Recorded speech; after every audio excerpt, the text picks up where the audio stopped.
issues. Just to remind you that this is a bill by the Honorable Senator James Murango, and this bill further indicates that it aims at enabling farmers to add value to byproducts such as macadamia kernels, which are currently being disposed of. Also, the amendment will stop smuggling of macadamia nuts to neighboring countries, which has been denying Kenyan, or rather Kenya, foreign exchange earnings. This is a bill that will this afternoon be considered at its second reading stage by the honorable senators as they resume from the a short recess the last 2 weeks. The maternal, newborn and child health bill, a bill originating from the Senate also by the Honorable Senator Beatrice Ogola, a bill that is also at its second reading stage, is part of the business that the members will be considering this afternoon. Just a look at what this bill entails is that it proposes a legal framework that can facilitate and enhance the delivery of quality maternal, newborn and child health services, provide a platform for raising the profile and agenda for maternal, newborn and child health services, provide a framework for formal engagement, cooperation, and promotion of coordinated approach to service delivery of maternal, newborn and child health services in the country, also provide a platform of engagement between the national and county governments, and to enhance accountability and sound funding strategy for maternal, newborn and child health services. But as you can see, that is the mess. And the Speaker of the Senate, Honorable Abasanji Fakingi, is in the chambers to preside over this afternoon's meeting. Allow me to hand you over for this live broadcast. Good afternoon. Natuombe. Ewe Mwenyezi Mungu, tunakusihi ututazame kwa neema nyingi na baraka sisi watumishi wako ambao umeridhika kutuita kwa nyadhifa za uongozi katika jamhuri hii yetu.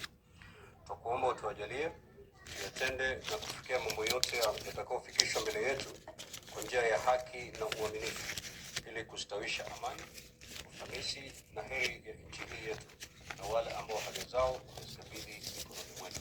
Amen.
Clerk, do we have quorum?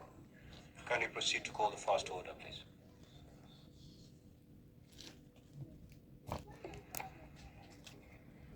Order number 1, administration of oath. Order number 2, communication from the chair.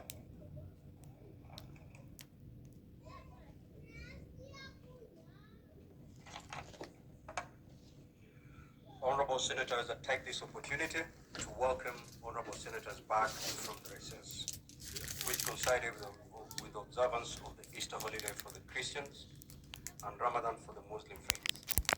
I hope you had a time to meet with your constituents, friends and families, over the past 2 weeks. I also hope that you took time to rest and rejuvenate your spirits for the resumption of the regular sitting. The tour of the Senate calendar commences today and will run until the rise of the Senate on Thursday, 30th of May 2024.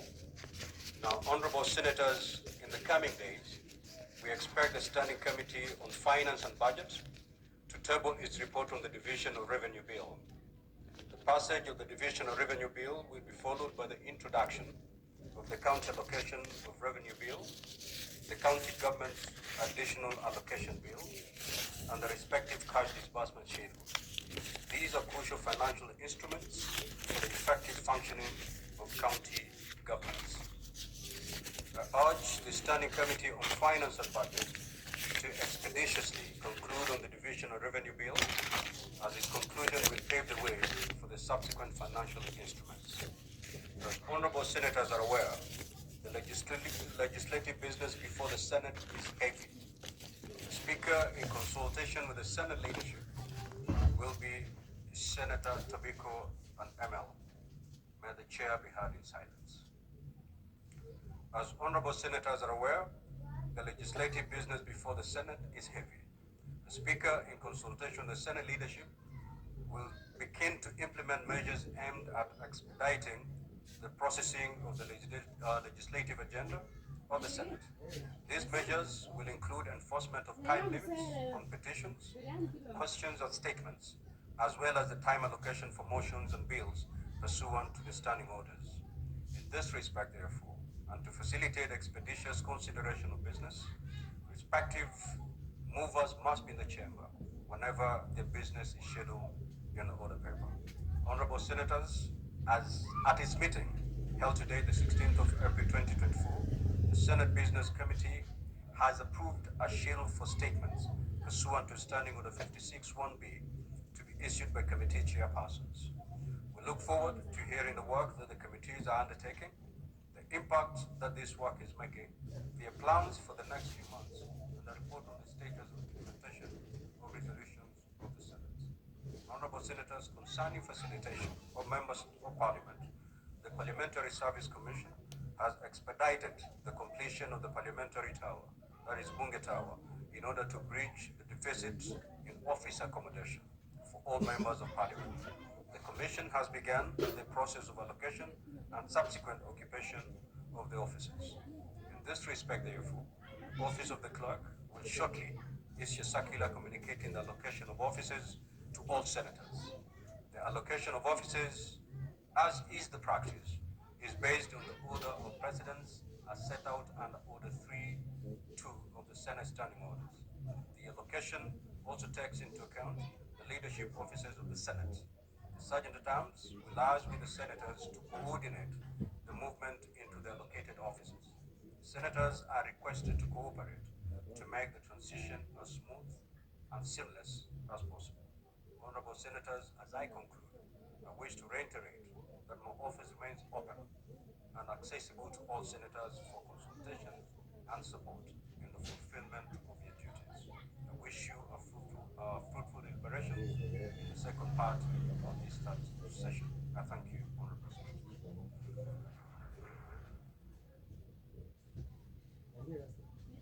Next order, Clerk.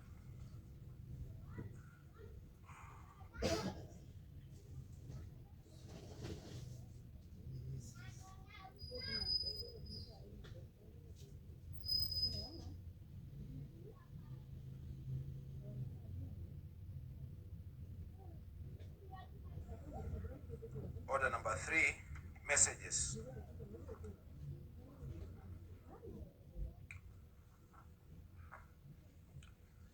Honorable Senators, I wish to report to the Senate that pursuant to Standing Order 46.3 and 5, I received the following message while the Senate was on recess from the Speaker of the National Assembly regarding the passage by the National Assembly of the Statutory Instruments Amendment Bill, National Assembly Bills number 3 of 2024. The message, which is dated Tuesday the 4th of April 2024, was received on Friday 5th April 2024 in the office of the Clerk of the Senate. Pursuant to the said standing order, I now proceed to report the message. Pursuant to the provision of Standing Order 41.1 and 142 of the National Assembly Standing Orders, I hereby convey the following message from the National Assembly. Whereas the Statutory Instruments Amendment Bill, National Assembly Bills number 3 of 2024, was published via Kenya Gazette, Supplement number 27, on the 1st of February 2024, as a bill seeking to amend the provision of the Statutory Instruments Act 2013 to enable the Committee on Delegated Legislation to require the regulation-making authority to submit to Parliament a copy of any regulation that ceases to have effect by operation of law, and to further obligate Parliament to notify the general public in 2 newspapers of wide circulation that a statutory instrument which ceases to have effect by operation of law is a nullity. And whereas on Thursday, the 21st of March 2024, the National Assembly considered the Statutory Instruments Act Amendment Bill, National Assembly Bills number 3 of 2024, and passed it with amendments in the form attached hereto. Further, noting that the National Assembly referred the Statutory Instruments Amendment Bill, National Assembly Bill number 2 of 2023 to the Senate for consideration on the 6th of December 2023, the processing of the Statutory Instruments Amendment Bill, National Assembly Bills number 3 of 2024 be undertaken alongside the earlier bill with a view to harmonizing the 2 bills. Now, therefore, in accordance with the provisions of Article 110 of the Constitution and Standing Orders 41.1 and 142 of the National Assembly Standing Orders, I hereby refer the said bill to the Senate for consideration. Honorable Senators, the message received with a request from the leader of Majority Party in the National Assembly, who is the sponsor of the bill, that the Senate Majority Leader co-sponsors and introduces the bill in the Senate.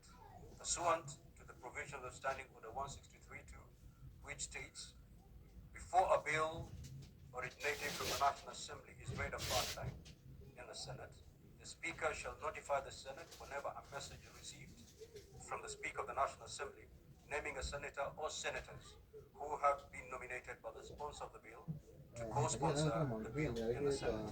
Now, honorable senators, in this regard, therefore, I direct that the Statutory Instruments Amendment Bill, National Assembly Bills number 3 of 2024, be read a first time as listed in today's order paper. I thank you, honorable senators.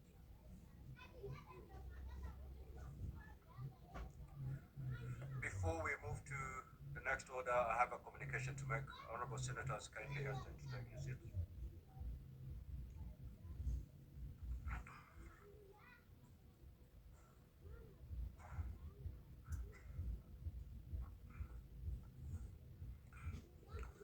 Honorable senators, I would like to acknowledge the presence in the Speaker's Gallery this afternoon, a visiting delegation from the Parliament of Uganda.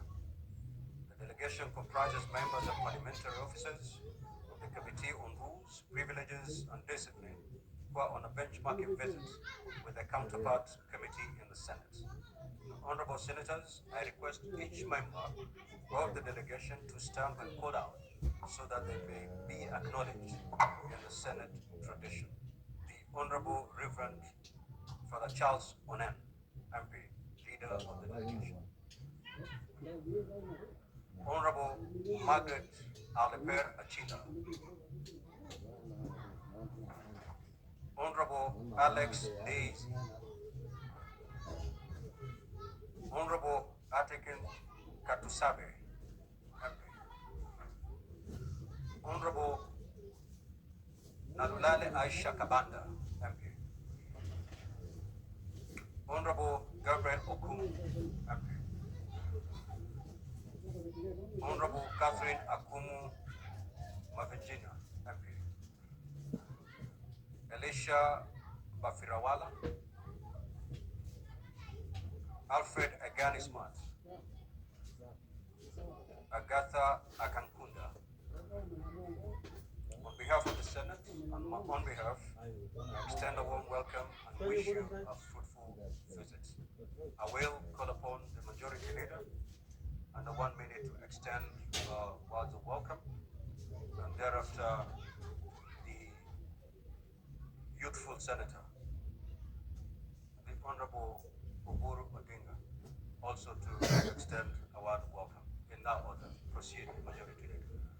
Mr. Speaker. Mr. Speaker, on behalf of colleague senators, I do welcome our good friends and neighbors from the country of Uganda, our largest trading partners and country, a very important neighbor of ours that we have enjoyed good neighborly relationship for the last many years, Mr. Speaker.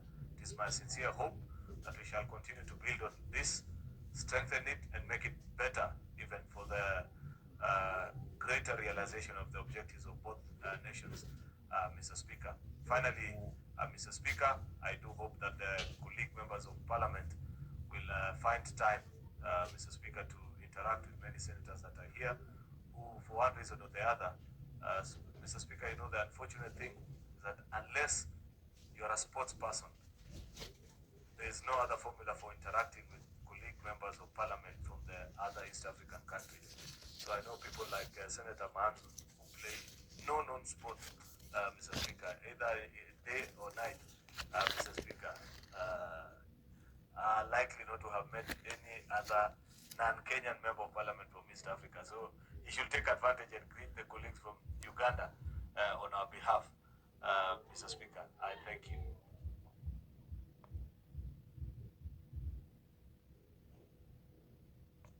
Thank you, Mr. Speaker, for this opportunity. Mr. Speaker, I want to take this opportunity to welcome the delegation from the Parliament of our great neighbor, Uganda. Uganda is the pocket.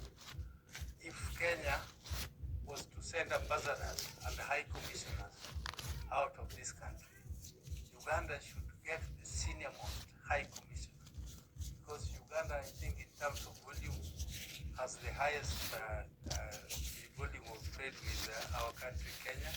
I come from the neighboring county of Siaya. We have very cordial relationship with Uganda, and whenever there are any small skirmishes at the border, it is resolved through the administrative process very amicably.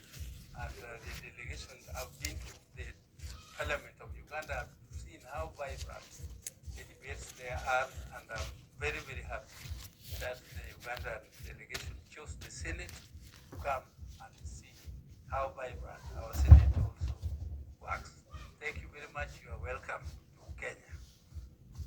Next order, clerk. Order number 4, petitions. Order number 5, papers. The majority leader.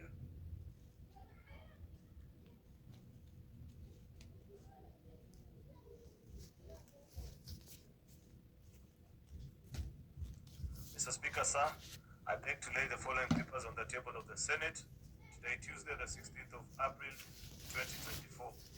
1. The National Police Service Report for 2023. The County Executive of Elgeyo Marakwet, County Assembly of Elgeyo Marakwet, Elgeyo Marakwet County Assembly Catering Services Revolving Fund, Elgeyo Marakwet County Assembly Car and Mortgage Revolving Fund, Receiver of Revenue Elgeyo Marakwet County Government, County Revenue Fund, Elgeyo Marakwet County Government, Elgeyo Marakwet Alcoholics Drinks Control Fund, Elgeyo Marakwet County Education Fund, County Executive of Isiolo, County Assembly of Isiolo, County Executive of Laikipia, County Assembly of Laikipia, the County Assembly of Laikipia, Car Loan and Mortgage Staff Scheme Fund, Laikipia County State and Public Officers Car Loan and Mortgage Scheme Fund, County Revenue Fund, Laikipia County Government, Receiver of Revenue, Laikipia County, Laikipia County Revenue Board, Laikipia County Enterprise Fund, Laikipia County Emergency Fund, Laikipia County Development Authority, Laikipia Car Loan and Mortgage Member Scheme Fund, Laikipia County Cooperative Development Revolving Fund, Laikipia County Education Bursary Fund, County Executive of Samburu, County Assembly of Samburu, Samburu County Executive Star Mortgage Member Scheme Fund, Samburu County Persons Living with Disability Fund, Samburu County Youth and Women Enterprise Development Fund, Samburu County Bursary Fund, Receiver of Revenue Samburu County Government, Samburu County Conservancies Fund. Mr. Speaker, I beg to lay. Next order, clerk. 6, notices of motion. Order number 7, questions and statements. Statements pursuant to Standing Order 53-1. Honorable Senator from Kisumu County, Senator Professor Tom Ojieng.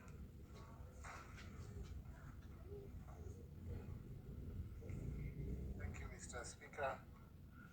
I rise under Order 53-1 to seek a statement from the Standing Committee on Health concerning the status of healthcare service provision in all sub-counties in Kisumu County. Mr. Speaker, concerns have been raised about lack of adequate supplies to healthcare facilities and stalled healthcare-related projects in Kisumu County, with some experiencing eroding delay, in all of which have a ripple effect on the provision of healthcare in Kisumu County. In order to encourage the prudent use of county resources, the county executive must be held to account in its implementation of projects. It is in this regard that I am seeking this statement. In the statement, the committee should, 1, examine the state of health facilities in Kisumu County and submit a report on the completion status of all health-related projects for the financial years 2017 to 2024, disclosing the budget expended on each project so far and the budget for completion and equipping of projects in Nyando, Muhoroni, Nyakach, Kisumu East, Kisumu West, Kisumu Central, and Seme sub-counties. 2, state the safety measures in place for the health workers in the said sub-county health facilities, disclosing whether there is protective gear for workers serving in health hazard units and the ratio of protective gear the workers assigned to the units. And lastly, provide details on the Marwa insurance scheme, including its coverage areas, current enrollment figures on the beneficiary demographics, inform on its funding sources and the financial probity, and assess its sustainability and effectiveness, considering the national vision of the Social Health Insurance Fund. Thank you, Mr. Speaker. The Honorable Senator for Singishu County, Senator Manda. That statement is dropped. Statements pursuant to Standing Order 56, 1B. The Chairperson Standing Committee on Agriculture, Livestock and Fisheries.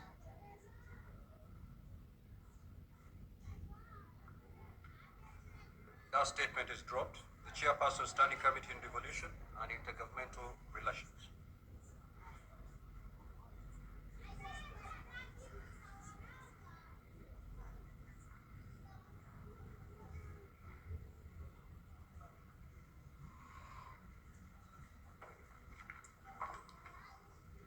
Honorable Speaker, I rise pursuant to Standing Order 56.1b to make a statement of the activities of the Standing Committee on Devolution and Intergovernmental Relations for the period commencing January-March 2024. Honorable Speaker, during the reporting time period, the committee has carried various activities pertaining to the mandates. As a snapshot, the committee has transacted the following legislative businesses. A, the committee considered 2 bills which is concluded and tabled in respective reports in the House on 29th Thursday, February 2024. The County Government Amendment Bill 2023, Senate Bill number 25 of 2023, and the County Assembly Service Amendment Bill 2023, Senate Bill number 2034 of 2023. B, the committee has processed 10 statements which were sought from the committee. Of the 10, the committee has considered and concluded 2, leaving 8 statements pending before the committee. C, the committee held a consultative meeting, a retreat, with the Principal Secretary of the State Department of Devolution and Intergovernmental Relations Technical Committee, which deliberated on matters relating to devolution and intergovernmental relations, including the status of transfer of devolved functions and the evaluation and verification of assets and liabilities belonging to the counties. I'm pleased to report that the 2 offices have robustly carried out the exercise and at the final stage of completion. D, in a remarkable display, the committee visited Tanzania County and successfully mediated a long-standing dispute between the county governor and his deputy, bring harmony to the previous strained working relations which had threatened to hamper the smooth running of the county. I think it was a wonderful job done and the committee has achieved. The deputy governor has not been working with the governor for the last 1.5 years.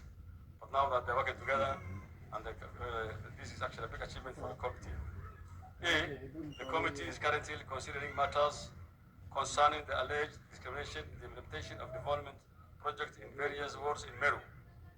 The committee has invited the government of Meru to submit various documents to the committee that will provide relevant information on the implementation of projects with the county. Additionally, the committee shall conduct a project inspection and public participation in the various wards of the county where the aforementioned allegations were made. Honorable Speaker, the situation in Meru is actually still fluid, and we have a lot of communication from various members of the assembly that they have been denied development by the county government, and actually we are obliged to visit the county, the Meru county, so that we will be able to verify all these things. Honorable Speaker, the committee has also future plans. We have planned for the coming sessions period to conduct a county visit to Meru to meet the county governor, deputy governor, the members of the county assembly in the effort to foster a harmonious working relationship between the stakeholders to ensure that smooth running of the county affairs. Retreat with the deputy governors of all the 47 counties to deliberate on matters affecting effective performance of the official duties in the counties. C, to look into the performance of the counties on implementation of the budget with a view to oversighting the utilization of the resources meant for the devolution. D, conduct a post-legislative scrutiny of the Urban Areas and Cities Act of 2011 with the objective of proposing amendments to the framework of the management and governance of the cities and urban areas.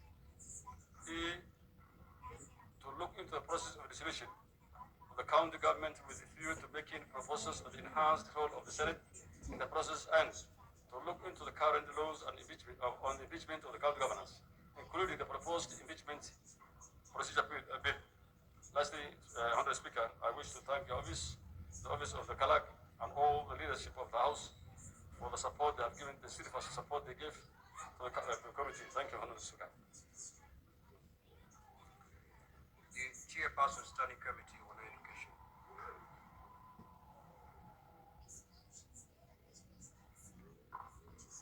Mr. Speaker, sir, I rise pursuant to Standing Order 56(1)B to make a statement relating to the activities of the Standing Committee on Education for the first quarter of the third session, covering the period between 15th February 2024, 15th April 2024. The Standing Committee on Education is established under Section 228(3) of the Senate Standing Orders. It is mandated to consider all matters related to education and training. During the period under review, the committee held 17 sittings, during which it considered 17 statements, 2 public petitions, 1 bill, conducted 2 inquiries, and undertook 2 county oversight visits. During the same period, the committee hosted 1 foreign delegation from the Republic of Uganda and held meetings with 2 counterpart committees from the county assemblies of Kajiado and Taita Taveta. Mr. Speaker, sir, during the period under review, the Early Childhood Education Amendment Bill, Senate Bills number 54 of 2023, which seeks to provide for the improved remuneration and better welfare of teachers serving in early childhood centers in the counties, was committed to the committee for consideration. Pursuant to the provisions of Article 118 and Standing Order 145(5) of the Senate Standing Orders, the committee invited interested members of the public to submit their representations on the bill and further held an engagement with the Council of Governors in order to acquaint itself with the implementation status of the early child development education ECD policies in the counties and the challenges facing implementation of the same policies. Honorable Speaker, sir, the committee has reviewed all the submissions from the stakeholders and had consequently prepared its report on the bill, which is currently undergoing processing for tabling. Mr. Speaker, sir, During the period under review, the committee considered the following two petitions. A, petition concerning the discrimination by Teachers Service Commission on payment of hardship allowances and enhanced house allowance to some teachers in Kilifi County. And B, petition concerning the discrimination in the payment of hardship allowance to teachers in Taita Taveta County. The issues raised in the two petitions are on inclusion and classification of some parts of Kilifi and Taita Taveta counties as hardship areas and payment of attended hardship allowances to the teachers in these areas.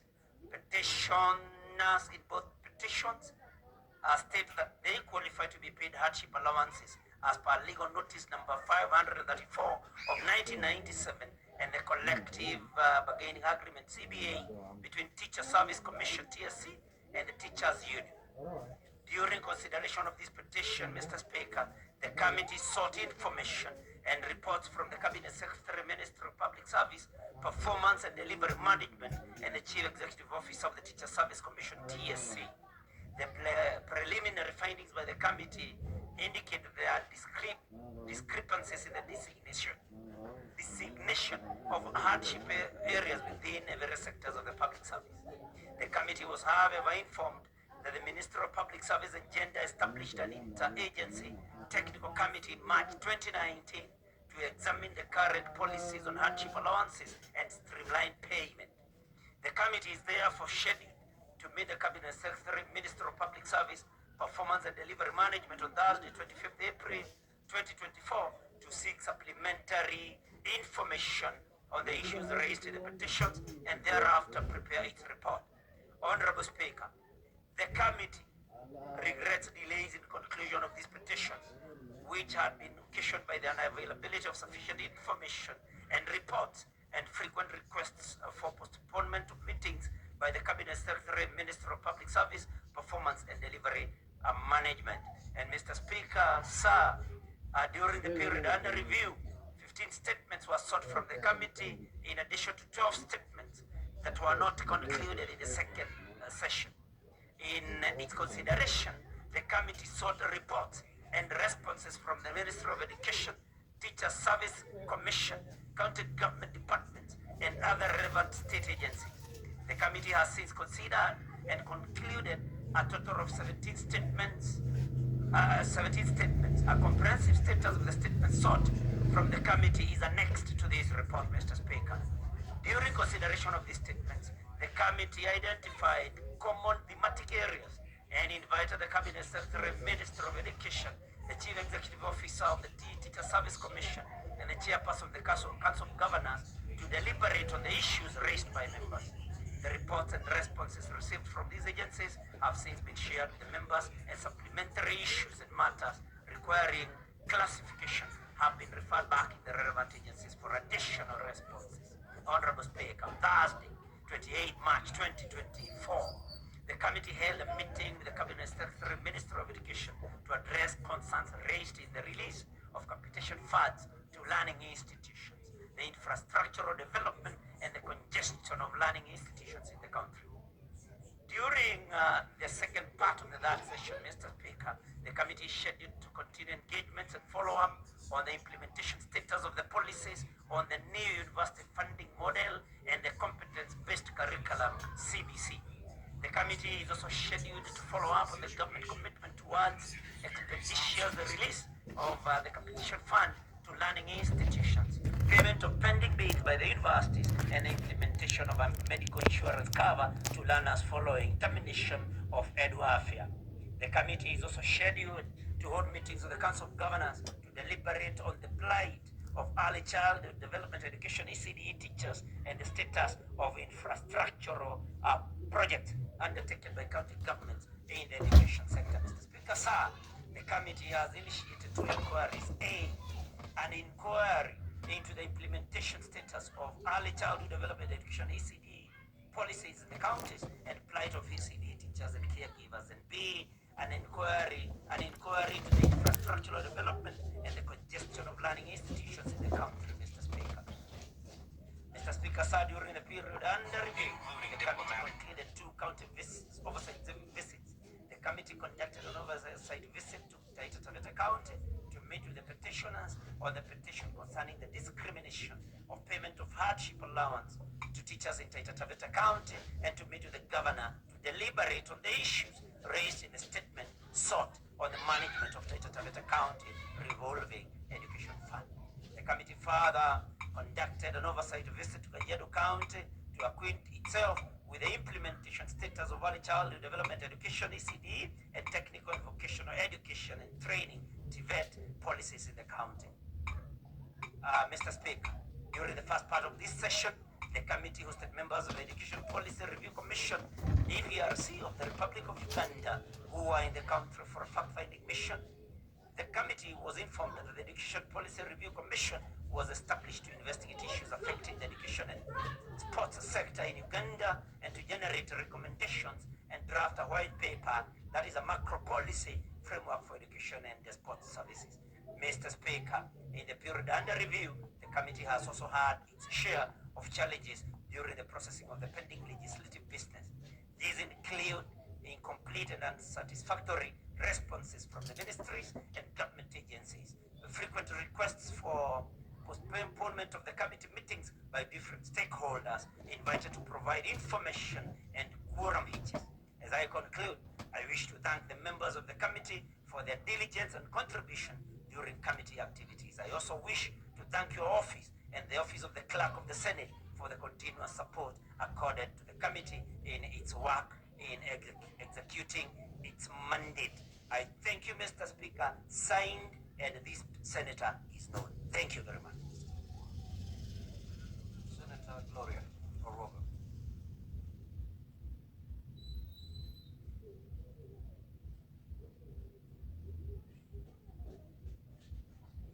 Thank you, Mr. Speaker.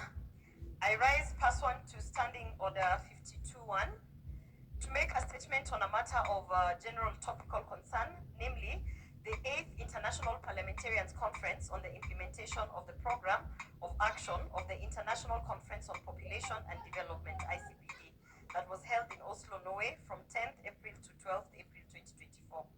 Mr. Speaker, parliamentarians from across the globe attended the conference, which was held as the world commemorated the 30th anniversary of the adoption of the ICPD Program of Action.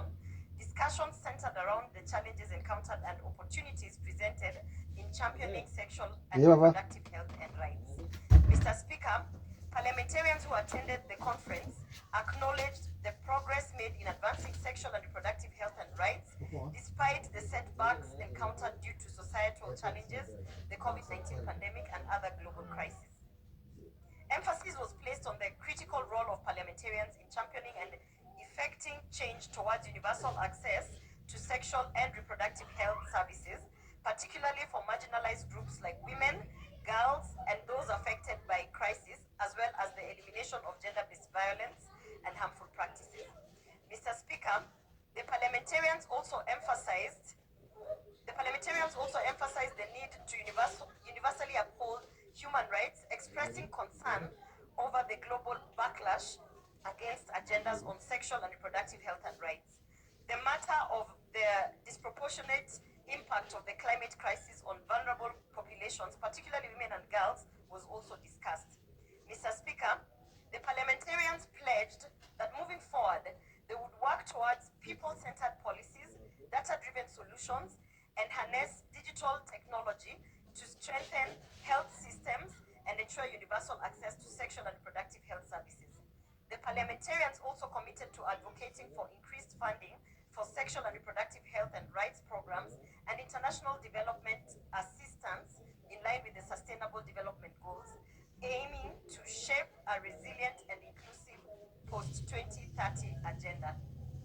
In conclusion, Mr. Speaker, the conference reaffirmed parliamentarians' commitment to advancing sexual and reproductive health and rights, gender equality, and sustainable development globally, recognizing the interconnectedness of these goals in shaping a resilient and equitable future for all. I thank you.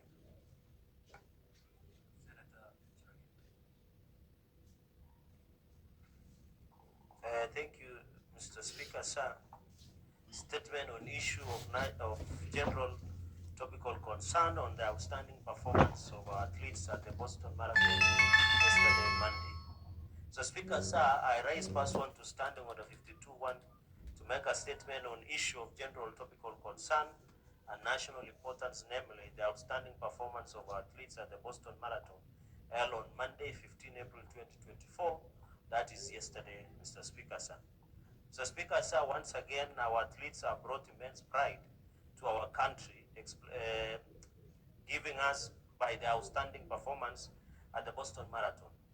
Our female athletes dominated the event, securing all top positions on the podium, while their male counterparts also demonstrated exceptional prowess. Our athletes displayed extraordinary resilience to emerge victorious in the fierce competition marathon. So, Speaker, sir, in the women's marathon, Ellen Obiri led the podium sweep by clocking 2 hours, 22 minutes, and 37 seconds. Followed closely, I would have expected applaud for all the women in it, followed closely by Sharon Lokedi in under 2 hours, 22 minutes, and 45 seconds. And of course, our very own, who she is almost 45 years old, Mr. Speaker, sir, a mother and a model, Edna Kiplagat, secured third position with a time of 2 hours, 23 minutes, and 21 seconds. In the men's marathon, Evans Chebet, a two-time defending champion, claimed the third place with a time of 2 hours, 7 minutes, and 22 seconds, Mr. Speaker, sir. In a race won by Ethiopia's Sisei Lema with a time of 2 hours, 6 minutes, and 17. Mr. Speaker, if Kelvin Kiptum, may his soul rest in peace, he would have won this marathon under 2 hours. While John Korir and Albert Korir, both representing Kenya, achieved 4th and 5th position respectively. I extend on behalf of this House our warmest congratulations. Mr. Speaker, in conclusion, I continue to urge this esteemed House to accord our athletes, sportsmen, and women a chance to address the Senate. And I think the majority leader and minority leader have made a voice on this. Such an opportunity would demonstrate our appreciation for their remarkable achievements in the international stage by flying our flag high always and also motivating them to continue bringing honor to our nation.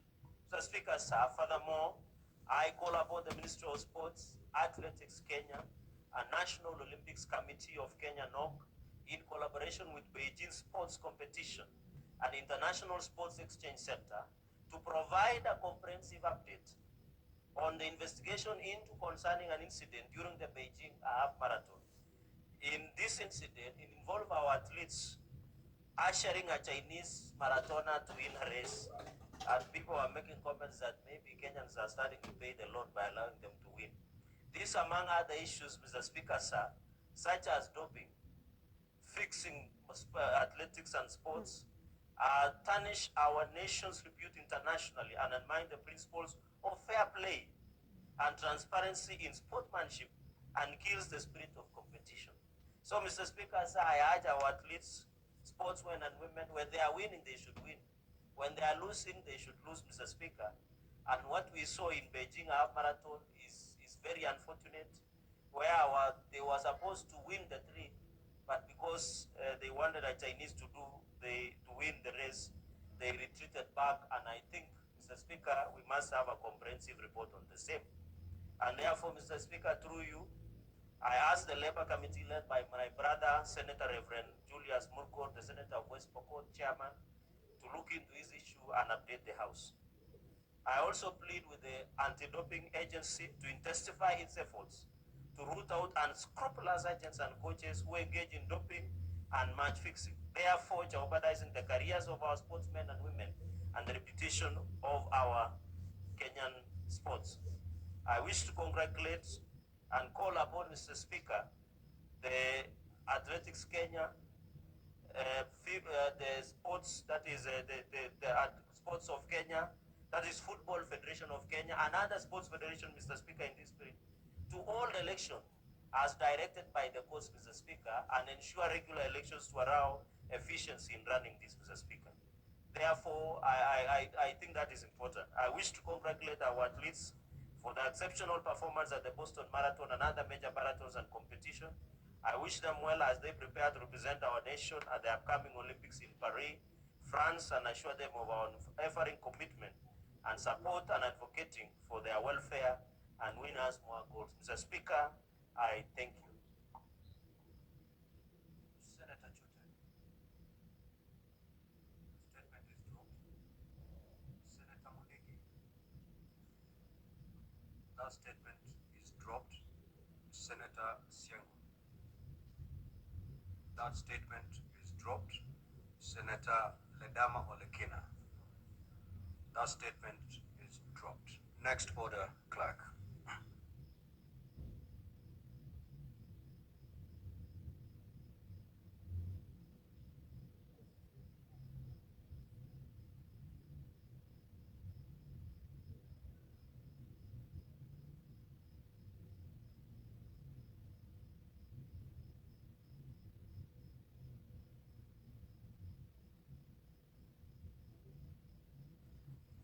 Now, honorable senators, we'll allow 15 minutes for intervention on the statements that have been sought.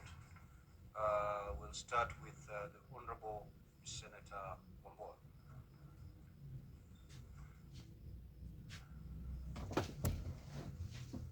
I thank you, Mr. Speaker. Mr. Speaker, I want to make two observations on the statement as read by the Chairman of Education. Mr. Speaker, the first comment is on the issue of the TSC and the payment of hardship allowance to teachers in Kilifi and Taita Taveta counties. The Speaker, I just want to draw the attention of the committee to the fact that this problem is a lot more widespread than just in Kilifi and in Taita Taveta. The Speaker, you can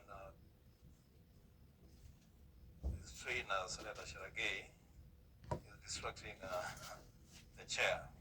So, Mr. Speaker, this matter is a lot more widespread than would be found in Kilifi and Taita Taveta.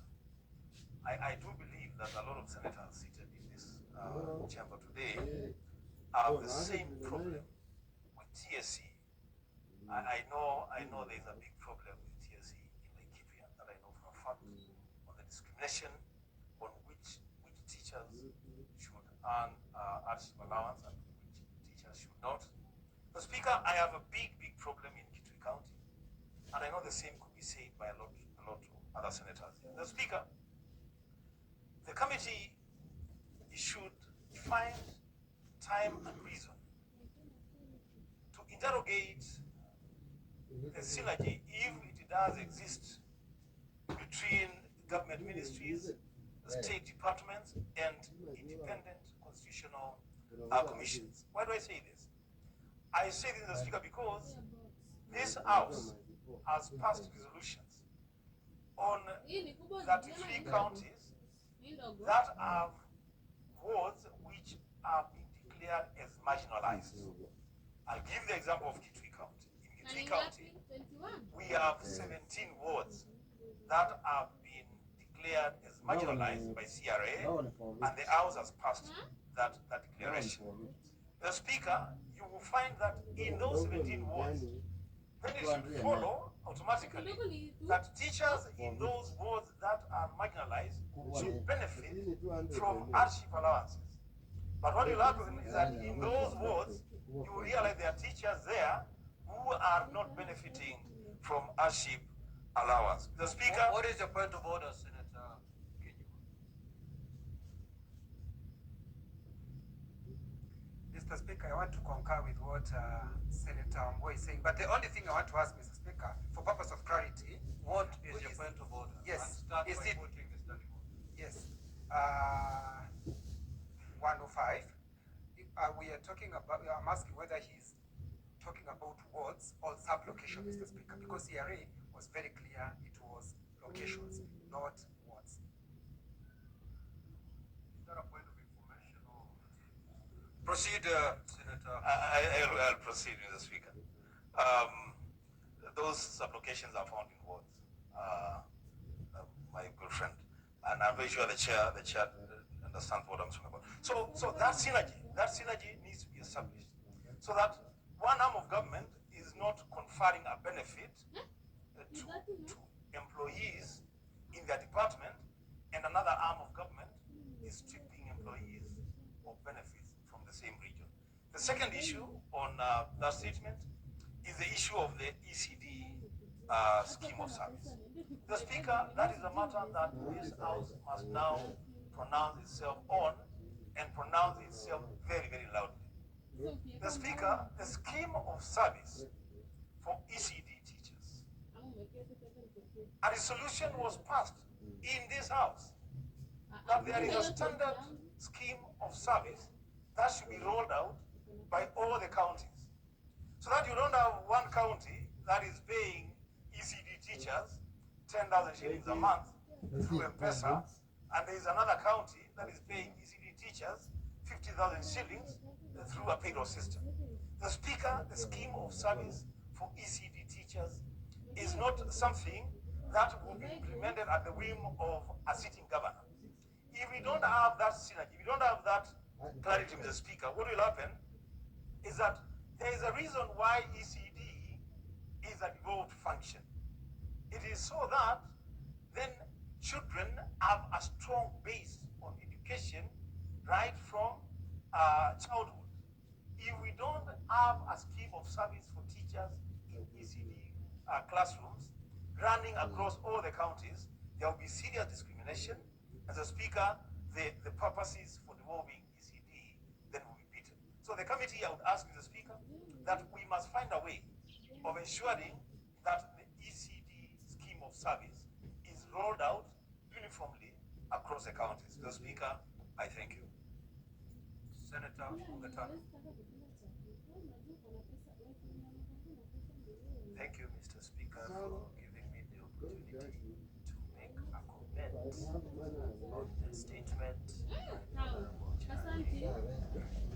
Mr. Speaker, I was coming from my house and I then watched the TV, and there is a section where they bring trending news, what Kenyans have been saying.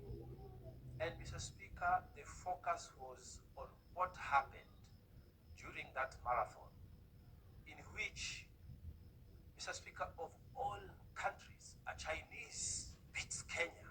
Mr. Speaker, it didn't make any sense to me. A Chinese beating Kenya. How on earth, Mr. Speaker, does that happen? And Mr. Speaker, when I listened to the conversation, Mr. Speaker, it emerged that Kenyans were making very serious observations, including the fact that there was, in the past, match fixing. Now it is emerging a new trend, race fixing. And Mr. Speaker, the country's integrity was being discussed online, Mr. Speaker. Mr. Speaker, what the Honorable Senator Cherargei has said today, that investigations must be carried.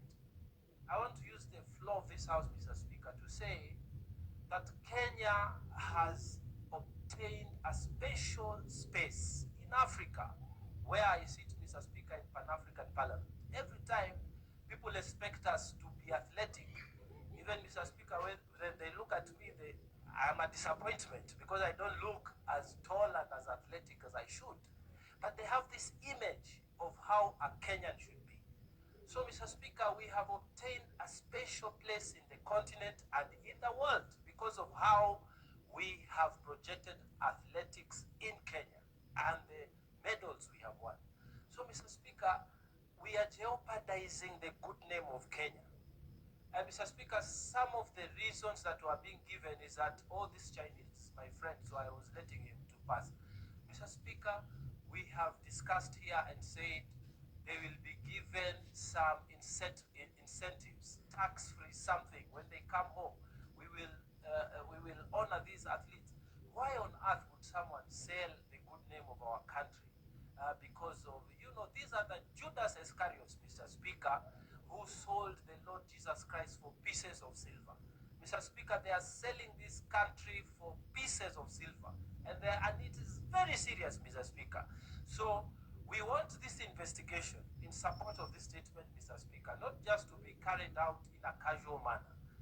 There should be serious investigation by Athletics Kenya, and they should involve state agencies that are competent in that area so that we can take the blame to where it belongs, and the people who are involved in this scam, Mr. Speaker, they must be punished, because we cannot sacrifice the name of our country because some people want to get a few pieces of silver. Mr. Speaker, I support. Thank you. Senator. Thank you, Mr. Speaker, for the opportunity to speak. Allow me to contribute to the statement by Senator Gloria Orwoba. Mr. Speaker, Honorable Millie Odhiambo and myself also attended the ICPD, that is the International Conference on Population and Development, that was held in Oslo, courtesy of a parliamentary caucus, the East and Southern Africa Parliamentary Caucus. That is a caucus of members of parliament who have an interest in addressing matters relating to sexual reproductive health issues. In addition to what Senator Gloria has provided or presented to the House, I wish to indicate that I will share a copy of a declaration that was made on the last day of this conference. Mr. Speaker, one issue that I would want to highlight in this matter is an issue we discussed as parliamentarians from Eastern and Southern Africa. We discussed the issue of discussing prostate cancer as one of the sexual reproductive issues that is becoming problematic in our region. Mr. Speaker, I would want to raise this issue and to call to the attention of all our members that matters relating to sexual reproductive health affect families and actually affect development in this country. I wish to ask that both male and female members of parliament and senators should take greater interest in this issue. Mr. Speaker, if you read the Kenyan Health Demographic Survey, you'll find very disturbing statistics, including very high teen pregnancies, girls dropping out of school, young men actually having fertility problems because they're not able to access proper sexual reproductive health services, including the most important, which is comprehensive sex education that will be able to avert a number of the things that are happening. I raise this to ask that the matter of sexual reproductive health be treated as very crucial to this country and not be treated as an issue for women and an issue that should be relegated to the back of any discussion. So I'm calling on all of us, and I will table the declaration that we had, that beyond that declaration, let us take an interest in matters relating to sexual reproductive health in Kenya and see how we can help our young men, our young women, and particularly adolescent girls who are becoming casualties because we are not putting in place the necessary policies and laws to support them. I support Mr. Speaker. Senator Ferro, Majority Leader. Thank you, Mr. Speaker. I want to join my colleagues who are expressing their views on various statements that have been shared. I'm particularly curious about the statement by Senator Samson Cherargei. I join him in congratulating our athletes who did extremely well in keeping up with our tradition, Mr. Speaker, as a powerhouse in athletics, ensuring, and I know the members of parliament from Uganda are still in the House, Madam Speaker.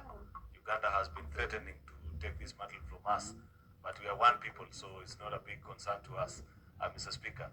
But I congratulate Madam Helen Obiri for a stellar performance, Mr. Speaker, in Boston, winning the title, Mr. Speaker, alongside Edna Kiplagat and the lady who finished second, whose name escapes my mind, Mr. Speaker, Sharon. Mr. Speaker. Madam Speaker, Madam Speaker, I am also concerned, just like Senator Mungatana, on that incident in China. But as a sportsman, I know that anything is possible in sports. Therefore, I don't agree with his sentiments, Mr. Speaker, that how can a Chinese beat Kenyans? If Aston Villa can beat Arsenal immediately after Liverpool has lost, when you're supposed to be gunning for the title, then even a Chinese can beat a Kenyan, Mr. Speaker. Nothing is is impossible in sports, Madam Speaker. Therefore, Senator Munkatana, many odd things happen in sports many times. Therefore, it's not necessarily the case that those Kenyans that were defeated by the Chinese, Mr. Speaker, might have been compromised. But it will be important, just for the record, Mr. Speaker, that Madam Speaker, that the race organizers updates the world, because everybody is concerned whether this was genuine, because it appeared to me from the final sprints of that particular race, Madam Speaker, as if these were the pace setters, Madam Speaker. But it is for the race organizers to let us as a country and the world of sports to know what really happened. Finally, Madam Speaker, is to agree with Senator Cherargei that we need elections in athletics Kenya as soon as yesterday, the same way the courts directed, Mr. Speaker. Kenya is preparing to participate in the 2024 Paris Olympics, Mr. Speaker. There is a whole lot of confusion, and I wish that the Minister for Sports, C.S. Ababu, can come out a bit more clear with a roadmap, having a meeting with all these stakeholders, together with the athletes, the officials, sit down and agree on the way forward, Madam Speaker, because sports cannot be relegated to be just another industry that is performing dismally as we watch. I know we have a similar problem that is looming, Madam Speaker, in our football, because there are supposed to be FKF elections. The courts have denied FKF from holding an AGM because there are disagreements amongst the membership. We want to tell CS Ababu Namwamba to take the lead in resolving the issues around athletics and sports, because these are extremely important industries that provide employment opportunities to many of our young people, Madam Speaker, who are able to ply their trade by either playing football, Madam Speaker, or running in the various capitals of the world. Therefore, it is my humble request to the Minister to be more vocal, be at the center of this conversation, Mr. Speaker, and update the country so that we are settled and we know that there is a plan, and our athletes and sportsmen, Mr. Speaker, in football, in rugby, in athletics, Mr. Speaker, are not going to waste their talent due to wrangles in the various unions, Madam Speaker. I thank you.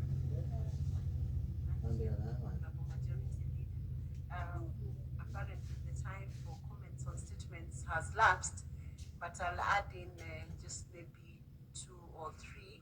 Senator Osotsi. Thank you, Madam Speaker, for the opportunity. Allow me to speak on the 2 statements. One, the statement by the Chair of Education, and 2, the statement by the Chair of Devolution. I want to echo the sentiments made by the Senator for Kitui, Senator Wambua, on the ECD. Madam Speaker, if there is one thing that I would encourage the Education Committee to handle, is the issue of ECD. I think Senator Wambua has rightly put it, that this House passed a resolution to have a uniform ECD scheme of service, but that is not implemented because different counties have different schemes of service. Madam Speaker, as we are speaking now, in my county, the ECD teachers have been on strike for close to 2 months now, and the issue is in court. Nothing seems to be happening, and it looks like the governor and his executive, they are unable to resolve this problem. I think the Senate has to stamp its authority and insist that we need to have a uniform scheme of service for the ECD teachers, and also resolve issues around ECD teachers in our counties. Madam Speaker, the second issue is on devolution. I am so impressed that the Committee of Devolution went to Trans Nzoia and resolved the challenge we are having between the governor of Trans Nzoia and the deputy governor. I think the same spirit must be escalated to all other counties which are facing similar challenges, and there are many. So the Committee of Devolution, I think you are like the front end of the Senate. It is a committee that handles cross-cutting issues for all other committees. And I think when we hear that they are addressing current issues, I think that's a pride of this Senate. But we have other issues, Madam Speaker, which I think the Committee of Devolution can help this House. Mr. Speaker, we were so shocked that a member of this House was attacked by goons hired by a governor in the process of doing his job. That is Senator Okiya Omtata of Busia. Those are things that we don't want to hear. And I want to encourage Senator Bass, who is the chair of Devolution Committee, to pick up on such issues, because this House exists to protect devolution under Article 96 of the Constitution. If we have a scenario where we are either attacked or stopped from doing our job using politics or using goons or scaring us, Mr. Speaker, then we have a problem with devolution in this country. So I want to encourage the Committee of Devolution to do more than they're doing. Mr. Speaker, as we are speaking now, most of our counties have not received their disbursement. January, February, and March. And you know, this late disbursement of money to our counties also brings other issues, including corruption. So we want to encourage the Committee of Devolution, working closely with the Committee of Finance, to find a permanent remedy to this problem. Because we don't want to be told that employees in counties have not been paid, or governors have had to go to the banks to get very expensive loans to pay salaries. Those are things which derail devolution in this country. And I want to encourage the committee to look at real issues affecting devolution in this country and address. Mr. Speaker, there is also a statement by Senator Ojenda on health. Mr. Speaker, this is one area that requires a lot of focus by this House. You have continuously referred to me as Mr. Speaker. Sorry. Please note the change of the chair. Madam Speaker, you know, we had Senator Speaker King there, so that is still in our mind. Even Majority Leader also did the same thing. So I'm sorry for that. I wanted to say that the health issues in this country, we have done so well as a Senate on matters of agriculture, fake fertilizer. I want to thank the Committee for Agriculture for coming out very strongly in dealing with that problem. But Mr. Speaker, the Senate is nowhere on matters of doctor strike. And yet health is a devolved function. So I want to encourage the Committee for Health, led by Governor Senator Mandago, to wake up and take the lead on the matter of doctor strike in this country. Where is Senate? It is we are seeing National Assembly, but health is devolved largely. So I want to encourage my co-chair, Senator Mandago, and the committee members, including Senator Hamida, who is sitting next to me, very strong member of the Health Committee, to take the lead and help in resolving the current problem of the doctor strike. Madam Speaker, I support. Senator Chiradi Kisamson. Thank you, Madam Speaker, for this opportunity, and it's good to see you safe and sound. I saw yesterday what was happening in Muranga, and I was worried about. I hope the office should provide necessary and add more security to you, but I'm happy it was your home in Kikumu. So, Madam Speaker, many people saw the fracas more than what you contributed for those women, which is more than 5 million, and we congratulate you for organizing I just want to appeal you to bring peace in Murang'a. Murang'a is one of our best and most loyal counties to Kenya Kwanza administration, so we are keen in what happens. But in future, invite some of us who are tacticians when it comes to such issues, and we'll ensure you are well protected, Madam Speaker. Thank you for doing a good job alongside other leaders, Madam Speaker, and I know you know where the fire is at the moment. Madam Speaker, I just want to make a few comments. One is on the report by the chair, who coincidentally happens to be your senator, Senator New too. On the issue of, I did hear something about the teachers' promotion by TSC. We know there was you and crime, Madam Speaker, where the promotion appeared skewed and disfavored to most of the teachers, Madam Speaker. The interviews were done, promotions were done, but the teachers feel that there was insufficiency in terms of taking in of their interests, Madam Speaker. So I want to ask the committee, and just the way the Agriculture Committee has been proactive on the issue of fertilizer, Madam Speaker, and I'm happy, courtesy of your office, I was able to host them on Tuesday last week. We need also Education Committee to be proactive, to tell the country how many teachers were promoted, what was the criteria, what basis, what is demography, is it across the entire nation, Madam Speaker? Because as per Article 10 on national values and principles of good governance, we must see regional balance. We must balance in terms of promotion, Madam Speaker, and ensure it becomes career progression, Madam Speaker. You know, when you are working for a particular profession and there is no career progress, Madam Speaker, it is unfair. So I want to call upon and ask the TSC also to be transparent and to be fair. And I'm happy I'm seeing a number of committee members of education led by the chair, Madam Speaker. Let TSC be honest. Who did they promote? What was the criteria? What did they do it, Madam Speaker? Secondly, Madam Speaker, is on ECD. I remember in the last session, and a number of us are lucky to be here, we dispensed of the issue of ECD. We want a standardized scheme of service. For example, my ECD teachers in Nandi County are preparing to go on a strike because apparently there has been no harmonization in terms of schemes of service.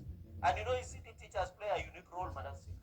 These are the people when your child just starts works, they don't only teach our children learning, but they also teach them manners.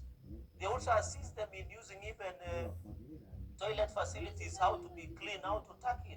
You can imagine a county, one county is paying 10,000 shillings, another is paying 20,000. We must have an harmonized ECD standard scheme of service, Madam Speaker, so that as a country we can be proud of our ECD teachers. And I think the Education Committee, I agree, but they are taking long. I want to ask them to fast track and give us the status of ECD, status implementation in terms of that is going on across the country, Madam Speaker.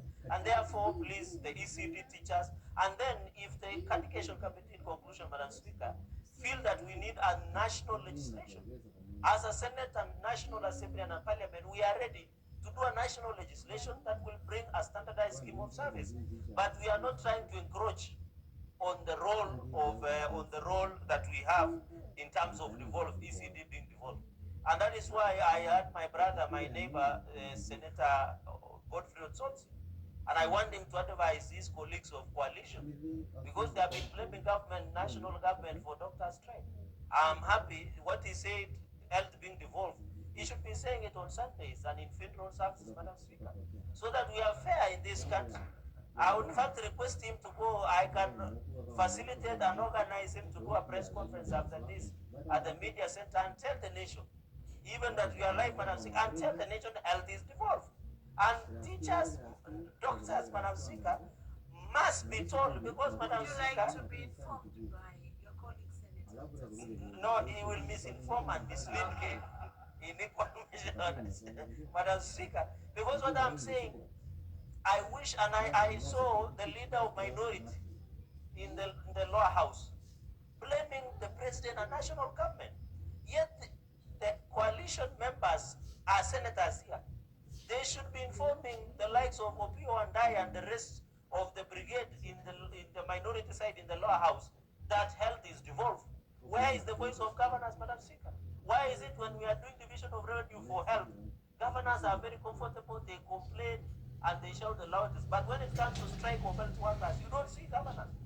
Madam Speaker. And I'm disappointed by the Health Committee, and I'm happy Senator Amita Kibwana is here, my very good friend, and I thank her, and alongside Senator Richard Onyonga and many members who attended our breakfast meeting of open governance in the morning at Saropa Stanley, that they should have taken an initiative, Madam Speaker, and even address as a Senate, this is a devolved function. Madam Speaker, and I'm asking the country. Me, I was a pupillage, and with a lot of respect to my pupil master, Madam Sarah Karuga, I was never paid even a penny. But doctors who are interns, who are not yet qualified doctors, are paid 70,000, Madam Speaker. Yet you as a lawyer, senior lawyer in this country, and the SG emeritus of the ruling party, you were never paid as a pupillage.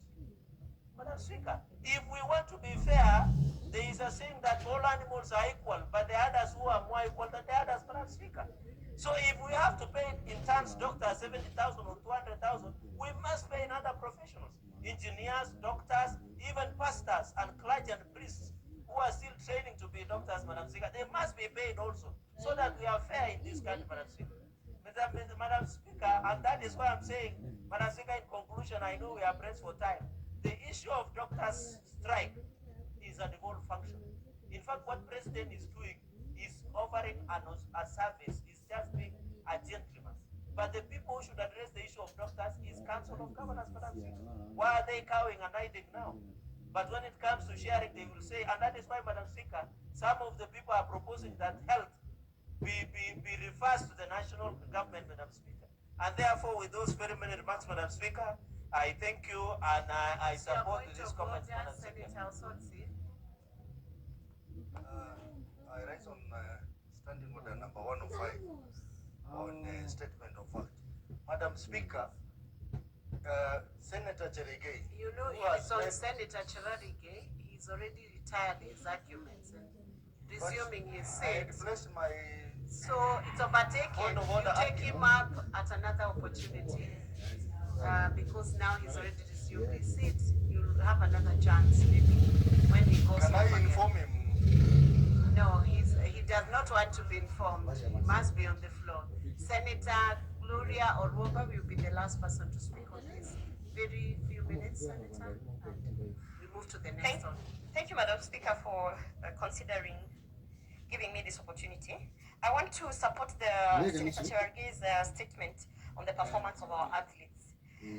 Madam Speaker, first of all, let me just say that I was very impressed, and I think this is a clear indication that when we are pushing for affirmative action, you can see some of the results, even in the field of athletics. You've seen how our girls performed, and you know some people might not really understand when we celebrate Helen Obiri's win.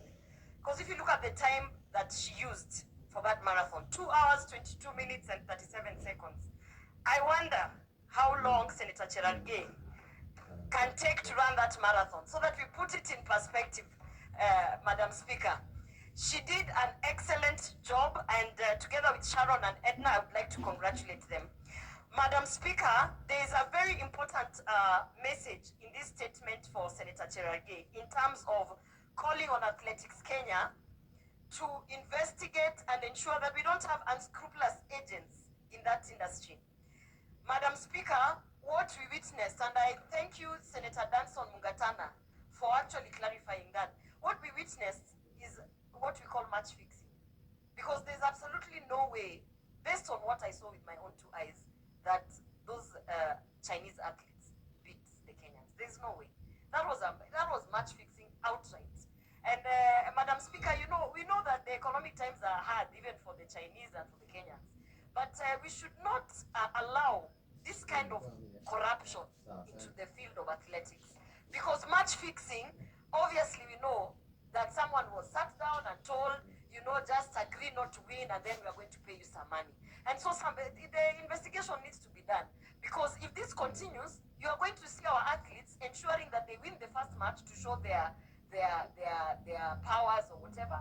And then they go on the back door and start negotiating with Chinese on how they are going to, you know, allow them to win a marathon. So, Madam Speaker, I think if the Minister for Sports, Honorable Ababu Namwambo, is listening, the call is very clear. shoddy business going on behind the scenes, and he needs to literally act on it before it is devolved down to our training centers in the grassroots of the county levels. Because, Madam Speaker, we know, and not to be discriminative, that these Chinese, they are very industrious. We could be here talking about it, and there's a whole operation going on in Nandi, where Senator Cherargei comes from.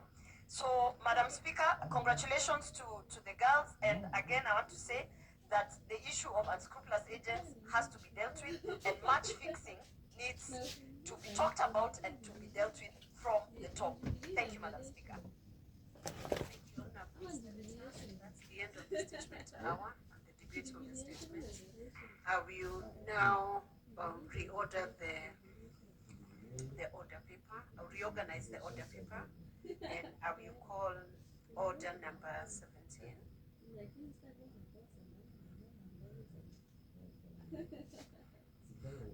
Order number 17, the National Rating Bill, National Assembly Bills number 55 of 2022.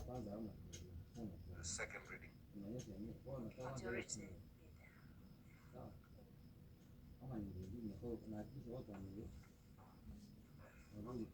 Okay, thanks. Thank you, Madam Speaker.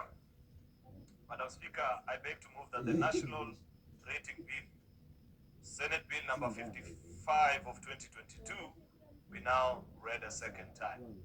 Madam Speaker, this is a very important piece of legislation. Amongst the many that we have considered as a House, this one particularly, Madam Speaker, apart from the annual division of revenue bill, where we send funds and dividing of revenue horizontally, Madam Speaker, between the national and the county governments. This is one of those bills, Madam Speaker, that seeks to add more into the pot of our counties, Madam Speaker, so that they may be able to deliver services to the people of Kenya. Madam Speaker, the National Rating Bill was published in the Kenya Gazette Supplement number 185 of 2022 and passed by the National Assembly on 11th of October 2023. Thereafter, the bill was referred to the Senate for consideration. The principal object, Madam Speaker, of this particular bill is basically just to provide a legislative framework for the imposition of property taxes on land and buildings by county governments pursuant to Article number 209(3)(a) of the Constitution. You know, Madam Speaker, many times this House has discussed, and I have seen senators, some of you have not raised this issue, where you find in your county, your governor posts a big billboard in Nyamira town and says, I have given people free penalty waiver, I've made land rates are free, and those kind of things. Just trying to do what you'd consider ordinarily to be populist politics, Mr. Speaker, without knowing that they are actually denying revenue, Madam Speaker, that would have been used to develop our counties, Madam Speaker. And it is for absence of a national legislation that guides how this process is done, Madam Speaker, for counties actually to build and back up their own revenue sources. Therefore, this is one such opportunity for our county governments, Madam Speaker, to think through this. So it provides a buoyant source of revenue for county governments. The revenue is necessary, of course, to enable each county government to perform their functions as assigned by the county governments. Each of our county governments, Senator Mukatana, all senators actually that you can think of, I don't know of a county government that meets its own revenue targets. Yet, if as a House, we do not take deliberate space and time to ensure that we guide our county governments by providing national legislation that will guide how this exercise is done across the country. We have tried it for 3 terms of the county governments, 2013 to 2017, 2017 to 2022, and presently. If you leave it to the talents or lack of the same of our various county governments to find ways of raising on-source revenue, Madam Speaker, then we know what the results are. We know that there are very few county governments that have grown their on-source revenue since the inception of devolution by an equation even similar to what the economic growth is. Many of them actually, Madam Speaker, to utter dismay of colleague senators and members of the public, have actually their revenue sources dipping, despite the fact that people will practice that applies across all the 47 counties. Don't leave it to your county governments alone, Madam Speaker, and that is a responsibility rating bill. It is my sincere hope that as a House we shall also reflect on what are the standards of collecting other forms of taxes on source revenue. Is there a way to standardize and ensure that there is legislation such as the bill that is presently before the Finance and Budget Committee of a unified system, Madam Speaker, of collecting these revenues, especially electronically, Madam Speaker. Madam Speaker, you will recall that at the inception of this administration, when the president stuck to his guns and led the government in insisting that all government services must be paid via the e-citizen platform, there were all manner of hue and cry. But somehow, many of those noises have since disappeared. Either people have since learned that it is impossible to bully such an administration, or a speaker that is determined on doing the right thing, sometimes, though sometimes not very popular, but the right thing in the long run. Therefore, we must also begin that conversation in ensuring that every of the taxes that are being levied and paid for by our people in our county government, so that it becomes impossible, Madam Speaker, for people to bill for these resources, that they are paid electronically, so that there is a trace, and they are paid using a system that is accountable from reputable firms, not having systems, Madam Speaker, that has what is colloquially referred to by governors a T-junction. A T-junction, Madam Speaker, means that from the source where the citizen is paying to the bank account of the county revenue fund, there is a T somewhere where there is a leakage, and the governor of that particular county has a chance to leak something small out of it. We need reputable firms, Madam Speaker. That's why we are providing it in legislation, so that we will provide the standards upon which, what are these companies that can provide? Is it even possible to have one system that applies across a county, controlled by the county governments? There's a very lazy argument, Madam Speaker, that is being peddled. That, oh, that is a clawback on devolution. If you have a system that is applied across all the 47 counties, what is the problem? What citizens want is for them to pay their taxes and to see those taxes being used prudently in their counties. Nobody is saying that you propose a system where those resources will come to the what is it called, to the national government kitty, Madam Speaker. But we want it to be traceable, verifiable, a means through which citizens know if a poor old lady that is selling esaga in Keumbu Market, where Senator Mogeni comes from, pays her 20 shillings, Madam Speaker, as the market rates for the day. Then that 20 shillings goes to the coffers of Nyamira County government, and it translates as service for her, so that we just don't collect taxes from ordinary citizens, Madam Speaker, and because a good number of it has been pilfered, then there is no commensurate service for the same. How many towns, how many centers, Madam Speaker, do you know that there are people from the county government, for example, who collect taxes, but if you go to that town, you can't find even a toilet, Madam Speaker. You can't find sanitation facilities. Yet the county governments continue to collect taxes on that particular market, Madam Speaker. Therefore, that is why as Senate we must take the lead in this conversation. If you rely and leave it to the imagination of our county governments alone, Madam Speaker, then we will be abetting our responsibility as the House that is charged with the responsibility of giving out legislation that enhances and entrenches devolution. And this is one such legislation, Madam Speaker. Article 2095 of our Constitution confers on us as Parliament the powers to regulate the exercise of fiscal responsibility by county governments, which is what I was just speaking about a few minutes ago. It is important to understand, Madam Speaker, that the fourth schedule of the Constitution, that in the fourth schedule of the Constitution, counties are charged with numerous functions and responsibilities. The imposition of property taxes on lands and buildings by county governments will be essential for generating local revenue to fund critical public services, infrastructure and community development initiative. Above that, Madam Speaker, it also provides a fair and equitable means of taxation, ensuring that property owners contribute to the financing essential services in proportion to the value of their properties. Many strong institutions that have got the financial muscle are able actually to negotiate in colluding with land officers in the various counties, Madam Speaker, pay taxes less than what is due to them. Taxation must be fair, Madam Speaker. You must be taxed in an amount that is commensurate to the value of what you're holding and the benefit that you get from a county government, Madam Speaker.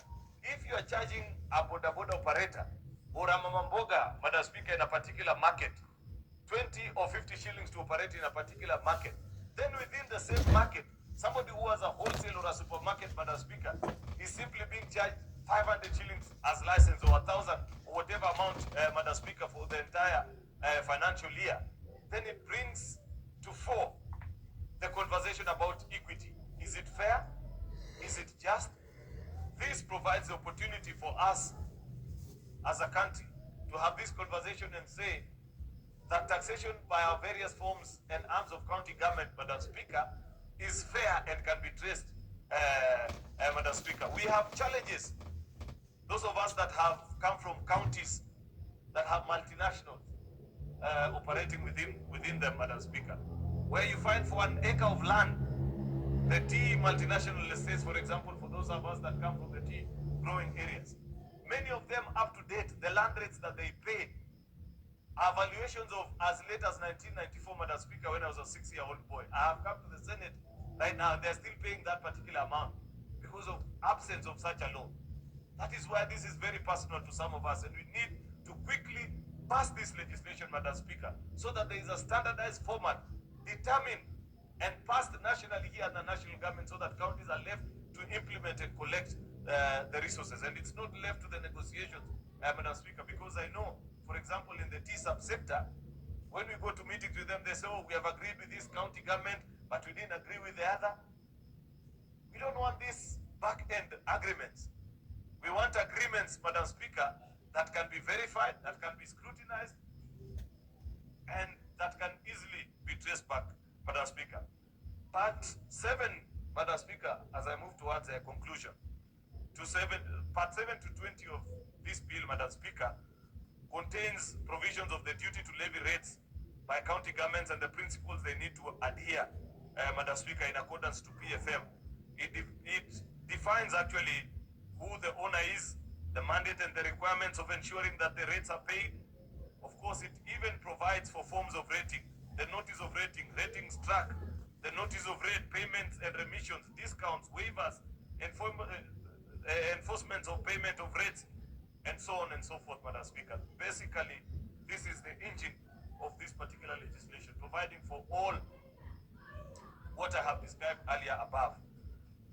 Clause 21 to 25 of the bill, Madam Speaker, provides powers, an appointment and powers of valuers, which provides the criteria for one to be appointed as a valuer and give responsibilities to this valuer, Madam Speaker, so that the chief government valuer, with respect to standardization and harmonization and preparation and implementation of the valuation of roles across our various counties, so that it's standardized. I think I've spent significant time explaining and giving context why it is important for us to have this standardized across all the counties. It need not be different from Kisumu and Kericho and Mombasa and all these other places.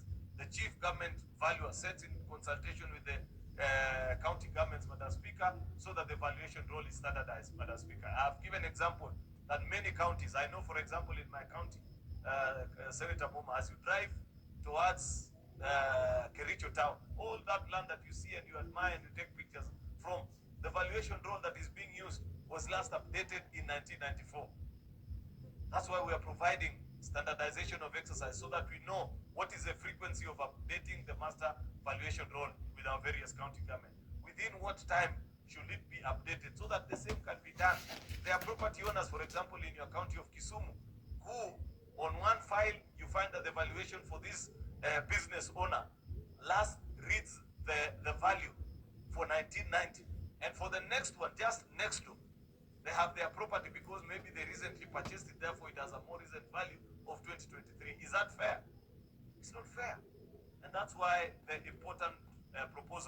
have this standardized. Clause 26 to 36 of the bills, Madam Speaker, contain provision on the valuation rating. This part gives the general basis of valuation, declaration of rateable areas, methods to be used for valuation, Madam Speaker, preparation and contents of valuation roles, supplementary valuation together with the alteration, publication of role. The objections thereof and exceptions are provided for in part. Uncontested draft valuation role and the draft supplementary valuation role are also provided for in clause 35 of the bill. Very important, as I mentioned. Clause 37 to 53 contains the provisions of the National Rating Tribunal, Madam Speaker. This part seeks to establish a tribunal with part-time members. The jurisdiction of the tribunal is specified under clause 39. The part also provides for the conduct of proceedings, the quorum, declaration of disclosure of interest, powers of the tribunal, enumeration, staff tribunal, penalty of failure to comply with tribunal's lawful order, appeal mechanisms from the tribunal. Madam Speaker, basically, this is setting up of the tribunal that will listen to this dispute. However, I am a bit concerned with the issues of tribunals. As good as I say this, Senior Counsel Mugen is here, and very many other lawyers are here. The reason we set up tribunals in our law is that it is expected that there will be the first court of reporting when there is a dispute. However, there is an emerging practice where judges, either in the High Court or magistrates, are listening to matters that have not even originally been dealt with at tribunal level, be it at the sports dispute tribunal, Madam Speaker. Political parties are also complaining about this, that there are many matters that you find a judge making a determination of a matter that has not even been dispensed or discussed at a particular tribunal. Environmental tribunal, Madam Speaker, exists, and you find petitioners quickly rush to the High Court for one reason or the other, and a judge makes pronouncements on this particular issue. Then why do we set up tribunals? The reason why we set up all these tribunals, Madam Speaker, is that it is believed that these little courts have got the known expertise on that particular field better than any other individual outside that particular jurisdiction, that they can be able to dispense and listen to the issues that are being canvassed and make the proper determination. Therefore, this is an area of serious concern, and I hope that the Chief Justice, together with those that serve in JSC, need to consider and properly perhaps issue guidelines to members of judiciary on the various tribunals, so that this particular tribunal that we are setting up does not suffer the fate like many of these tribunals that we have in the country that are often bypassed, Madam Speaker, by petitioners and who head to High Court and immediately get attention on their matters without first going through the said procedure. So Part 5, Madam Speaker, basically establishes the National Rating Tribunal that will hear and handle all those disputes. Part 6, Madam Speaker, of the bill are just miscellaneous provisions and notices of repeal of Cap 266 and 267, which is a guiding law, even as we speak today, on these matters of rating. And I don't know how old this particular law is, must be extremely old. Finally, Madam Speaker, Clause 56 of and 57 of the bill contains the proposed regulations and savings and transition of any written national and county laws relating to valuation, just to preserve. If there have been counties that have been diligent to set up their own national rating or county specific and valuation roles, Madam Speaker, then this bill actually proposes to save such and doesn't delete them. Therefore, with those very many remarks, I want to urge colleague senators to debate this bill and make critical addition and proposals on how to better it, because it is for the betterment of our county governments and to cure a challenge that is real and that all our 47 county governments continue to struggle with. With those many remarks, Madam Speaker, I beg to move and request the Senator for Tana River, Senator Danson Buya Mukatana, to second. Senator Mukatana, thank you. Thank you. Thank you, Mr. Speaker. Madam Speaker, may I take this opportunity, Madam Speaker, to thank the majority leader, who is the mover of this bill, for very eloquently, in his usual style, explained this bill very well. And I know senators who are listening will agree with me that we are here in this bill to discuss about own source of revenue for the counties from where we come from. Mr. Speaker, Madam Speaker, own source revenue has become a real big challenge, very big challenge, because many counties, including my county, we have not really had a law such as this that will allow proper access to funds from property taxes. Madam Speaker, even the more developed counties like Nairobi and Mombasa and Kisumu and Uasin Gishu, Madam Speaker, when you look at their collection of through the rating process, again, it is having a lot of challenge because the legal framework for collection, the standardization does not exist. And yet, Madam Speaker, property rating is one of the most fundamental ways and most reliable ways of making good the targets of own source revenue. Madam Speaker, when we had the debate on the Finance Act, one of my relatives who lives in the US called me and told me, what is the big fuss about this? And as I was trying to explain, he told me, you know, in our state where we live, in one of the states in the US, we depend on property taxes to finance all our activities here. We are really focused on rating. That is what helps us to finance activities within our own state. So they could not relate why we were having a big fight about the finance bill in this place. So this brings to fore, Madam Speaker, the question of rating, the question of own source revenue for our counties. Madam Speaker, in our county, we are, I think, the third lowest when it comes to collection of own source revenue, because we depend on, despite the fact that we have a very large area, landmass in Tana River County, we have not been able to benefit from rating that land, Madam Speaker. What we depend on, Madam Speaker, it is what you will collect from, auctions, from goats, from, cows, from camels. Madam Speaker, very little revenue.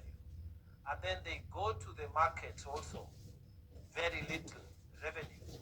Madam Speaker, the county government also becomes very rough sometimes, even before they have passed their own Finance Act. They go to bar owners, to shop owners within trading centers, and they tell them now this has increased, like they were doing in our headquarters in Holland. They tell the traders and the business people that we have increased the rates even before the Finance Act came into being, into effect. They then tell you if you are not paying, they are accompanied by the cajole, and they actually put a padlock on your business premise. Madam Speaker, this practice shows the desperation and the problem of raising own source revenue in my county, Tana River County. Madam Speaker, the answer to these problems is to increase the base upon which we can raise own source revenue. And this act, the Rating Act that we are bringing, that standardizes how we shall collect charges from properties across the entire 47 counties, is going to be a great help to a county such as Tana River County. The reason I support this bill very much is because we don't need then to increase the taxes or the charges or the levies that is upon the businessman who is selling in his kiosk, who is selling in his bar, who is selling in his little supermarket.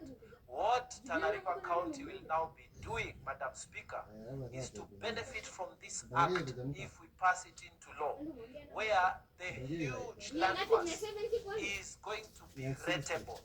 And those huge investors who we welcome to our county will have a predictable rate at which they will be paying their levies every year when it is due for payment. Madam Speaker, we have huge irrigation schemes in Tana River County. Do they pay to the county government anything? No.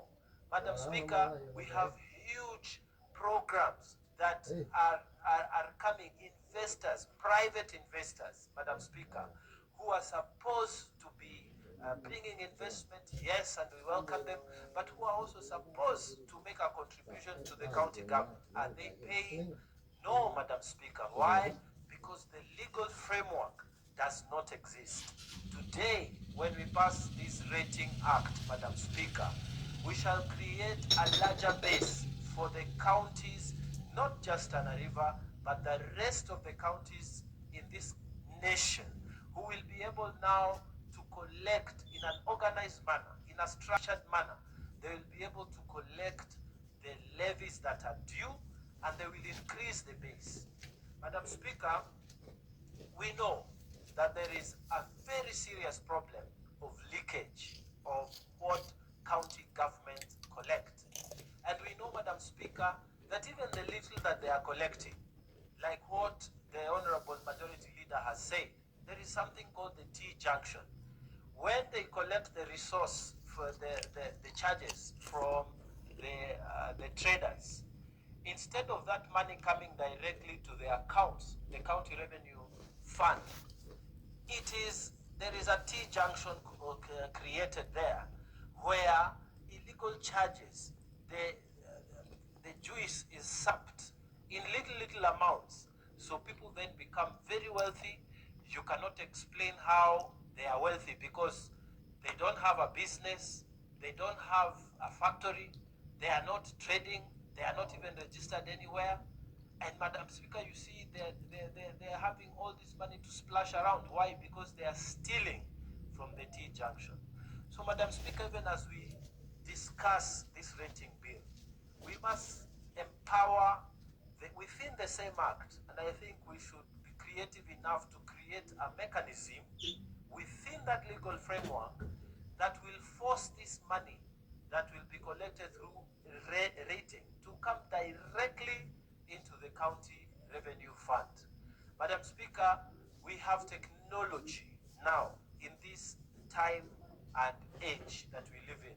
We should not leave it to county revenue officers to be coming to properties of people or to go to those large investors in Tana River County or any other county to go and try and collect cash, or to go with papers, writing papers, and then they give one type of paper, they say this is the correct one, and then the fake one is the one they present. So the money that is paid is not the money that reaches the county revenue fund. And then you see, while when it was a county council, more money was being collected. Now it's a county government, less money is being collected. Madam Speaker, I believe that senators here will apply their minds so that we create a system. When we are collecting the funds will go directly to the county revenue funds. We shall create a system using technology that will make sure that the money goes directly where it's supposed to be. In this way, Madam Speaker, the hope in this law is to create a legal framework that will ensure counties like us, where we have huge pieces of land, where we have investors who are coming. Some of them are government bodies, some are private bodies. They will be able now, in a very predictable manner, they know this is the amount, this is the law, and they don't need to talk to anyone. They pay electronically when it is due. They don't need favors from the governors. They don't need favors from the CEC finance or the county revenue officers. They will just be dealing direct, Madam Speaker, with the county revenue fund, so that when the time comes, they know how to pay. Madam Speaker, this creation within this act, this framework, must have within it the aspect of technology when it comes to collection. We should not just leave it a bit hanging there. Otherwise, Madam Speaker, this law is a very good law for our counties. And from my perspective, where we come from, Madam Speaker, especially because we have massive land, little population, and then we have people who have come to invest in those lands and they are not paying rates. Madam Speaker, this rating act will enable the county government to collect enough so that then the charges that they impose using the Finance Act on the local Mwananchi in the small towns, they can be reduced to a very small contribution so that those big investors can benefit our county. Madam Speaker, my other point in this, in seconding this bill, Madam Speaker, when we are here looking for ways and means to make our counties function effectively, we have saboteurs within the county government systems, Madam Speaker, whose sole purpose, they seek election. Some of them are appointed leaders whose sole purpose, Madam Speaker, is to milk the monies that come into their hands or through their hands. Madam Speaker, I am so disappointed because our own county, the county of Tana River, Madam Speaker, was listed in the accounts ending in the year ending June 2023 as one of the counties that have a very adverse opinion from the Auditor General Nancy Galungu. Madam Speaker, when you see a county such as ours committing 450 million to pay legal fees, Madam Speaker, and you know the on-source revenue is so little, but they are paying 450 million legal fees. There is no accountability in those fees, Madam Speaker. There is no documentation according to the Auditor General. And Madam Speaker, people are just still walking around. Madam Speaker, when the Auditor General says there's 22 million that was paid for roads that when they went they did not see, therefore there was loss of value for the money that was brought to Tana River County. Madam Speaker, contractors are still walking free. They are known. County government officers who participated in that crime, they are walking free. They are known. And nothing is happening to them. Madam Speaker, when you hear there is 100 million that was unaccounted for in the year ending June 2023 for travel, local travel, and Madam Speaker, documentation is missing. People justification for those travels are missing.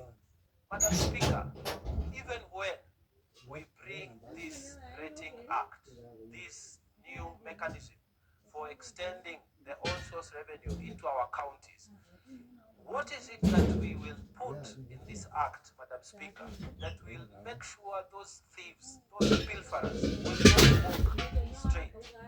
Madam Speaker, there was once an ambassador here in Kenya from the US who said they steal and they vomit on our shoes, Madam Speaker. It is that kind of ugliness that we see in some of our counties. Documented, Madam Speaker. And the other day, Madam Speaker, the same government reports are saying 33 accounts are being operated in Tana River County and they cannot be explained.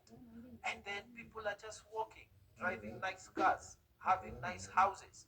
Madam Speaker, we need as a Senate to start taking very serious actions against some of these officers in the counties. even as we pass this, even as we make efforts to increase our rating in this rating act, to increase our ability for the counties to collect, Madam Speaker, it will be a failure on our part if we don't also put mechanisms that are deterrent for those who will think that this is yet another opportunity, it's another revenue stream that we have created for them in the county for them to collect funds. So, Madam Speaker, I pray, even as I second this bill, that we put in a thought, not just in creating a technology system that will protect the funds, but also, Madam Speaker, create deterrent method, deterrent punishments that will make those people who are involved in criminal activity not to imagine that Senate has passed for us another eating line. Madam Speaker, we should create in this law a very serious deterrent punishment for those who will find it another opportunity to dip their hands on the county's funds. Madam Speaker, with all those many remarks, I beg to second this bill, and I would pray that senators who are listening to me and those who will have opportunities to read this act, Madam Speaker, we shall bring necessary amendments to make it better, and those who have even better ideas will better this law, but we must make sure that we pass it as soon as possible. Madam Speaker, with those many remarks, I beg to second. I thank you.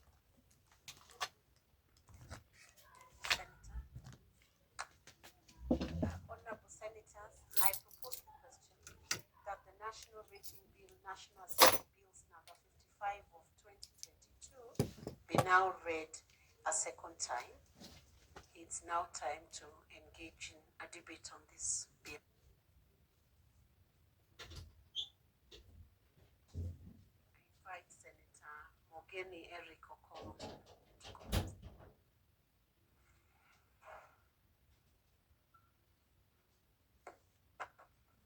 Thank you, Madam Speaker, for giving me an opportunity to also make my input to this bill. First, Madam Speaker, I want to go on record as in principle supporting this bill, and we need to give comfort to Kenyans that we are not introducing new taxation measures. We are just putting in place a mechanism to ensure that there is equity and fairness in collection of land rates from Kenyans. Madam Speaker, I also want to join my two colleagues who this afternoon have kind of written the Book of Lamentations because of the corruption, the wastage, the stealing of public money that is happening in our counties. And Madam Speaker, I'm no exemption, Madam Speaker. Madam Speaker, as Senator Mgatana has put it, unless we are putting in place mechanisms to ensure that this money that will be collected will not form another stream for governors to steal, governors will start celebrating as soon as this money hits their accounts. Mr. Speaker, Madam Speaker, I'm speaking here with having the honors of coming from the account that has been rated by Ethics and Anti-Corruption Commission as the one that is leading in corruption in the country. So shameful, Madam Speaker. A county that has produced distinguished Kenyans, including the retired Chief Justice of the Republic. The control of budget comes from Nyamira, but we have that distinction of being rated as a leading county in corruption. So unless, Madam Speaker, we put in place mechanisms that will ensure that this money is used for the benefit of the locals, Senator Cheruiyot, this will just be another way of creating an efficient way of making this money available for governors. I'll pray that the committee that will retreat to go further into the details, we look at mechanisms of ensuring that This money once collected from hard-working Kenyans, it comes back to benefit them. Just the other day, Madam Speaker, the county government of Nyamira increased the daily rates for Mama Mboga from 30 shillings to 50 shillings. For the border, there was a tussle the other day to increase